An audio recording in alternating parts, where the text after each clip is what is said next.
The screen you're reading this on, the fiber cable that brought your internet to the building, the solar panel on the roof charging a battery, and the sensor and the camera taking your picture at the door. All four of those devices were built from PN junctions. The same device, different semiconductor, different operating condition, different direction of energy flow, but the same physical junction. That junction is the universal translator between electricity and light. And the reason it can translate in both directions is that the same quantum mechanical transition, an electron moving between the conduction band and the valence band, can either emit a photon or absorb one, depending on what you're driving into it. The left panel shows emission. An electron in the conduction band and a hole in the valence band recombine at the junction and release a photon with energy equal to the bandgap. The photon goes out, current went in. That's a light source. The right panel runs the same junction in reverse. A photon arrives with energy greater than the bandgap, gets absorbed, and promotes an electron from the valence band to the conduction band, leaving a hole behind. Now you have a free electron and a free hole, a carrier pair that can be separated by a junction field and drive current through an external circuit. That's a detector or a solar cell. Now the 1.1 electron volt bandgap label in both panels is the silicon's bandgap. It sets the minimum photon energy the junction can interact with. Photons at lower energy pass straight through. It also approximately sets the photon energy emitted. Change the material, change the bandgap, change the wavelength. That's the entire design space of optoelectronics. Four device families span the design space: LED, electrical energy in, incoherent light out; laser, electrical energy in, coherent monochromatic light out; solar cell, broadband sunlight in, electrical power out; photodetector, optical signal in, electrical signal out. Same junction, four engineering optimizations. An LED is deceptively simple. You forward bias a PN junction. Electrons flood in from the N side. Holes flood in from the P side. They meet at the junction and a fraction of them recombine by emitting a photon. Collect the photons, put them out through a transparent package, and you have a light source. The complication is the word fraction. In silicon, that fraction is nearly zero. Most electron-hole recombination in silicon is non-radiative. The energy goes into lattice vibrations instead of photons. This happens because silicon is an indirect bandgap semiconductor. An electron at the conduction band minimum has a different crystal momentum from a hole at the valence band maximum, and the momentum can't be carried away by a photon. So silicon LEDs don't work. Practical LEDs use direct bandgap semiconductors: gallium nitride, indium gallium nitride, aluminum gallium indium phosphide, gallium arsenide, where the electron and hole sit at the same crystal momentum and can recombine directly by emitting a photon.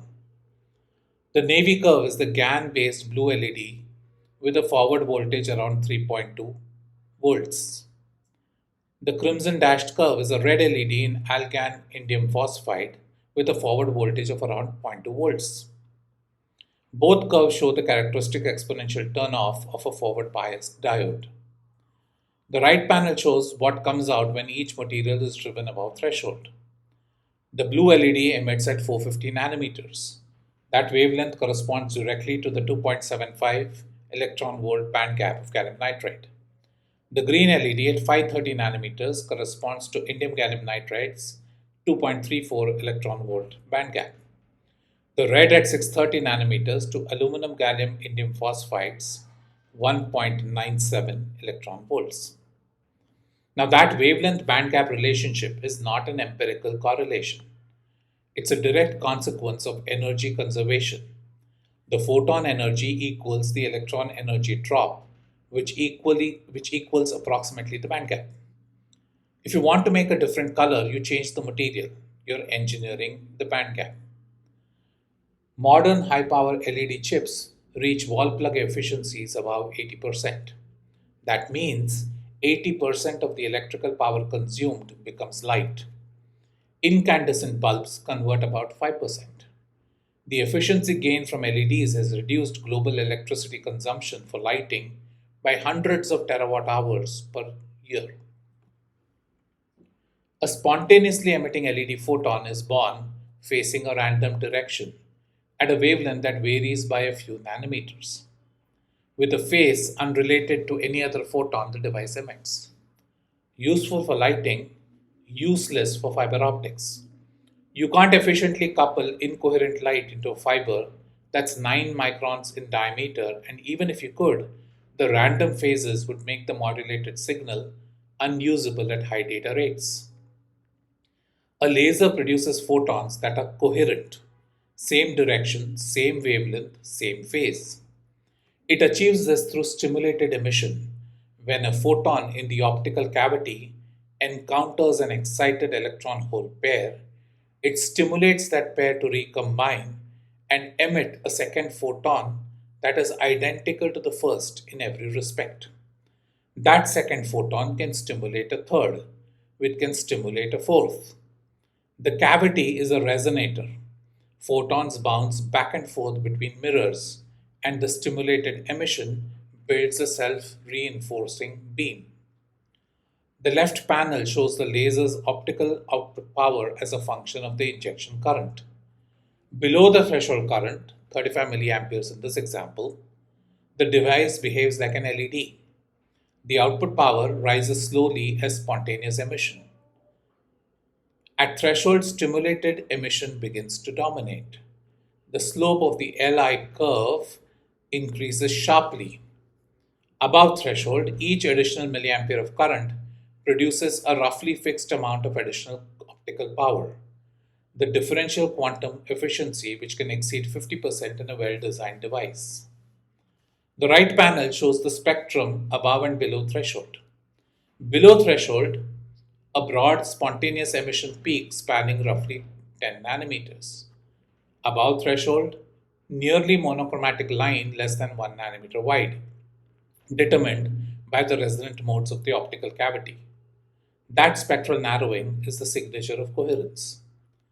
Now, the data center interconnects carrying internet traffic today are built around vertical cavity surface emitting lasers or VCSELs running at 20 to 25 to 100 gigabits per second per optical lane. Each chip is a hyperscale data center, has dozens of those lines. The entire optical communications infrastructure, from submarine cables to campus links, is built on laser diodes and direct bandgap semiconductors. Now, the PN junction has a built in electric field across the depletion region, pointing from the N side towards the P side. In the dark, that field keeps electrons on the N side and holes on the P side.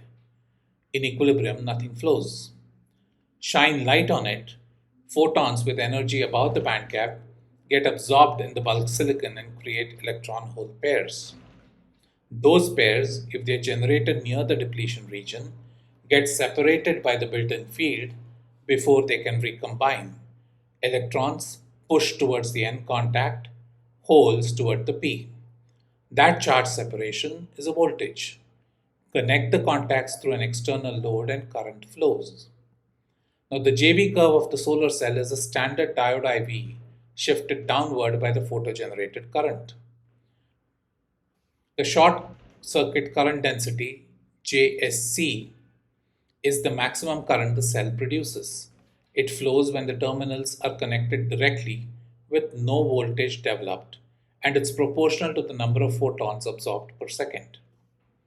The open circuit voltage, VOC, is the maximum voltage it appears when no current flows and represents the degree of minority carrier injection the absorbed photons achieve. The maximum power point is where the product of voltage and current is the largest, which is where you want to operate the cell in a real system. The right panel shows why silicon is good but imperfect choice for solar cells. The gold region is the solar spectrum. The green region is what silicon can absorb. Everything below 1100 nanometers, corresponding to its 1.12 electron-volt bandgap. Photons with wavelengths above 1100 nanometers pass straight. Photons with wavelengths below it are absorbed, but any energy above the bandgap is lost as heat rather than contributing to the output voltage. Commercial silicon cells reach 20 to 24% efficiency. The theoretical maximum for a single junction silicon cell, the Shockley-Quasar limit, is about 33%. That gap between actual and theoretical is the engineering challenge that Archi's solar cell videos address. And the fundamental physics is the same as a solar cell. A photon above the bandgap creates an electron-hole pair, and the junction field separates them. But the design goals are completely different. A solar cell wants maximum power from a brightest available source. It's an energy harvester. A photodetector wants to detect the weakest possible signal and reproduce it faithfully. It's a signal transducer. This leads to opposite design choices. A solar cell is operated at or near the maximum power limit, some forward bias. A photodetector is operated with substantial reverse bias. Why? Reverse bias increases the depletion width, sweeping a large volume of semiconductor for absorption, and creates a stronger field that extracts carriers faster. Faster extraction means higher bandwidth, the ability to respond to rapidly varying optical signals. The left panel shows the responsivity, output current per unit of incident optical power, as a function of the wavelength for two detector materials. Silicon in navy works for visible and near infrared light up to about 1100 nanometers. Germanium or InGaAs in green extends coverage to 1550 nanometers, which is where fiber optic communications operate. The right panel shows how bandwidth trades against reverse bias. The navy dashed line is the transit time. How fast depends on how quickly the generated carriers can be swept across the depletion region. And the deeper reverse bias makes a wider depletion region that generates carriers farther from the contact. More voltage, more bandwidth, but up to a point. The gray dotted line is the RC bandwidth limit from junction capacitance and contact resistance, which doesn't improve with voltage. The combined bandwidth is the red curve, a sweet spot where both limits are approximately equal. A 50 GHz photodetector can resolve optical pulses 20 picoseconds apart. That corresponds to 50 gigabits per second of data capacity. An avalanche photodetector, one with enough reverse bias to trigger impact ionization, multiplies each photogenerated carrier into a cascade of carriers, extending the sensitivity to the detection of a single photon while accepting a higher noise floor. Now, the roadmap on screen is the architecture of the ARC-E. Read it from bottom to top. At the bottom of this is this video, the motivating overview, 4 device families, 2 fundamental processes, the shared junction physics. If you watch this, you now know the vocabulary for everything that follows. E1 builds the LED model from Einstein's A and B coefficients, the quantum mechanical description of spontaneous emission and stimulated emission, respectively. You'll derive why the radiative recombination rate in a direct gap semiconductor is orders of magnitude higher than that in silicon, and why that difference is the entire reason commercial LEDs are made from 3,5 and 3 nitride materials rather than silicon. E2 builds the laser model from optical gain. You'll derive the threshold condition, the injection current at which stimulated emission overtakes all cavity losses, and see why vertical cavity lasers have dramatically lower threshold currents than edge emitting devices. The modulation bandwidth model explains directly why a VCSEL can be driven at 100 gigabits per second. E3 builds the solar cell efficiency model from first principles. The Shockley-Quasar limit, 33% for a single junction silicon cell, is not an empirical observation. It's a derivation from thermodynamics and detailed balance. You'll see exactly where that 33% comes from, why it depends on the band gap, and why stacking multiple junctions can in principle exceed it. E4 builds the photodetector model, responsivity from quantum efficiency, bandwidth from transit time physics, and the noise floor from short noise, the fundamental quantum noise of photon detection. You'll see why APD gain helps sensitivity but has a noise penalty that limits how much gain is useful. E5 closes with integration, how LEDs, lasers, photodetectors, and passive photonic components are combined on a single chip in silicon photonics and photonic integrated circuits. That's where optoelectronics meets VLSI, and it's where the field is currently most active. Every video in our key is built to answer the question that this video raised. Not just what goes in and comes out, but why the efficiency is what it is and what physics you'd have to improve to do better.